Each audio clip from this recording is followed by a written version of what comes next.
కాబట్టి తొందరగా పూర్తి చేస్తే పోయేటటువంటి ప్రాణాలు దక్కేటటువంటి ఆస్కారం ఉంటుందని చెప్పి నేను డిమాండ్ చేస్తూ ఉన్నాను.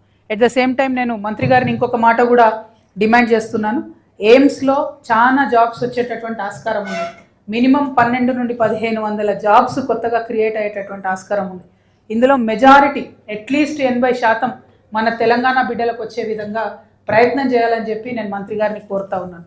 అన్ని రకాల జీవోలు ఉన్నాయి, అన్ని రకాల సపోర్టింగ్ మెటీరియల్ ఉంది.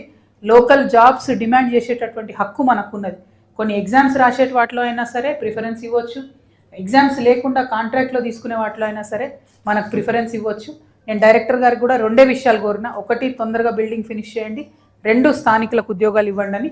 ఈ 2 కూడా జిల్లా మంత్రివర్యులు వెంటబడి సాధించుకోవాలని చెప్పి నేను డిమాండ్ చేస్తూ ఉన్నాను. అదేవిధంగా మీకు తెలుసు, మొత్తం యావత్ రాష్ట్రం అంతా కూడా ఇబ్బంది అవుతున్న విషయం ఫీజు రియంబర్స్మెంట్ విషయంలో.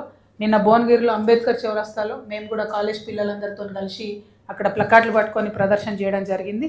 ఖచ్చితంగా ఫీజు రియంబర్స్మెంట్ అనేది కాంగ్రెస్ ప్రభుత్వం వెంటనే విడుదల చేయాలి. మీరు పేద విద్యార్థులకు చేస్తున్నటువంటి ద్రోహం ఇది. మీరు ఎప్పుడైతే ఫీ రియంబర్స్మెంట్ రిలీజ్ చేయడం ఆపేసిండ్రో అప్పటి నుంచి పేద తల్లిదండ్రులకు టెన్షన్ ఎక్కువైపోయింది. పిల్లల్ని స్కూళ్ళలో నిలబెట్టి అవమానిస్తున్నటువంటి సందర్భాలు ఎక్కువైపోయినాయి. అంటే ఇంకా కూడా తెలంగాణ రాష్ట్రంలో పేద విద్యార్థి ప్రైవేట్ దాంట్లో చదువుకోవాలంటే భయపడేటటువంటి పరిస్థితి ఉంది. ఖచ్చితంగా ఫీ రియంబర్స్మెంట్ తొందరగా చేయాలని చెప్పి గవర్నమెంట్ని డిమాండ్ చేస్తూ ఉన్నాం.